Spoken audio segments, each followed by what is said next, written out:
Myth 1 pound. It's easier than working at an office. Yes, it does get easier in terms of far less distractions and being able to take much more relaxing and fun breaks whenever you want. But those perks are dwarfed by how big of a challenge maintaining self-discipline and keeping yourself accountable actually is. With nobody being there and watching you, you are going to have to resist the urges to take breaks all day long. So before you decide you want to work from home, decide whether you have enough self-discipline to pull it off. Solution. Self-discipline is exactly like muscles. You build it gradually over time. The moment you stop practicing it, you actually fall behind. Become a hardcore devotee of self-discipline. This is powerful, and once you do manage to improve this critical life skill, it'll immediately translate into all the other aspects of your life. Myth 2 pounds. It's better for your work-life balance. This one actually might be true in some cases, but often it is not. Especially if you want to become a freelancer or you want to start your own business. When you work a 9 to 5 in an office, your job usually stays at the office. When you leave at 5, you can relax now that your work is over.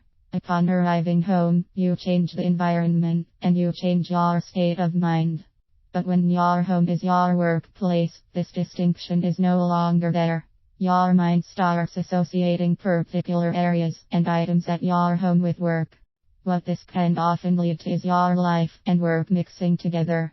Since now you are at your home office, most of the time, you have that ability to shift your work past 5 p.m. or whatever the finishing time you've intended. It's very easy to end up having your work pile up at the end of the day. Because you've taken that extra long lunch break or went to the gym in the middle of the day. Solution. Learn where and when to draw the line between life and work. The ability to draw the line between work and play will allow you to be more effective at work and enjoy your time off more thoroughly. Myth 3 pounds. There are too many distractions at home, so it's difficult to work efficiently. While offices are often notorious for distractions like phone calls, people interrupting you in every possible way, unnecessary meetings and others, working from home comes with its own set of other distractions. Think kids, pets, family members, and household chores piling up. There's almost always an errand to run, some stuff to fix around the house, or a garage to reorganize. It's very easy to ignore your job when your house is messy. I'll get back to work right after I make the kitchen perfectly organized. Solution. This goes back to myth 1 pound and working on your self-discipline. If you can also tame your perfectionist's incentives and focus on simply getting the work done at the cost of your home not being thoroughly organized, you'll be golden. Myth 4 pounds. You can do whatever you want, whenever you want. Depending on your type of job, your schedule will become more flexible. To some extent, you will still most likely be required to work certain hours. This way your boss and your colleagues know when they can contact you. You'll most likely have to interact with some customers too. Unless they're in a different time zone, you'll want to contact them during the usual daily business hours. So while yes, you'll be able to pop out for that doctor's appointment or a visit to the bank, you'll still be tied by the boundaries of a 9 to 5 job world. Unless your services are intercontinental or exceptionally non-time sensitive, then you'll certainly have more freedom. Solution. Don't let your midday periods off work affect your responsibilities. Become a proactive and avid scheduler and plan in advance to make up for any time off work during business hours. Myth 5 pounds. You'll miss out on networking. There usually isn't a busy water cooler at your home, and even if there is one, none of your colleagues would be swarming around it. But so what? It's not the 90s anymore. Face-to-face networking is becoming less and less important, and people are increasingly more active on social media. Heck, there's a separate social media service for everybody's needs now. Facebook for family, classmates and general purposes. LinkedIn for your professional network.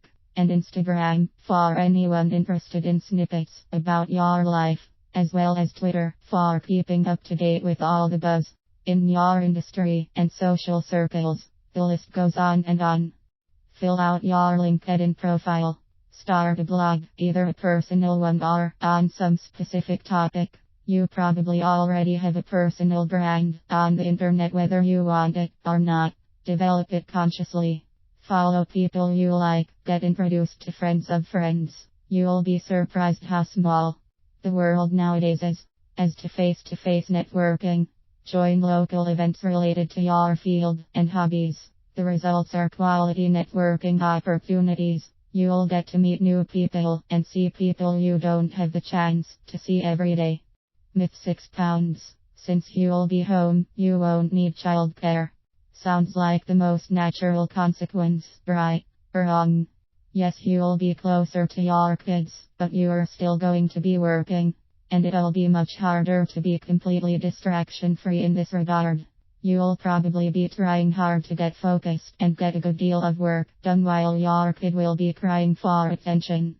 Life shows that most successful people who do end up working from home 9 times out of 10 spend money on childcare anyway or have some family member take care of their kids. Solution: put your child in daycare, hire a sitter, ask a relative to help, or do a babysitting swap with a friend.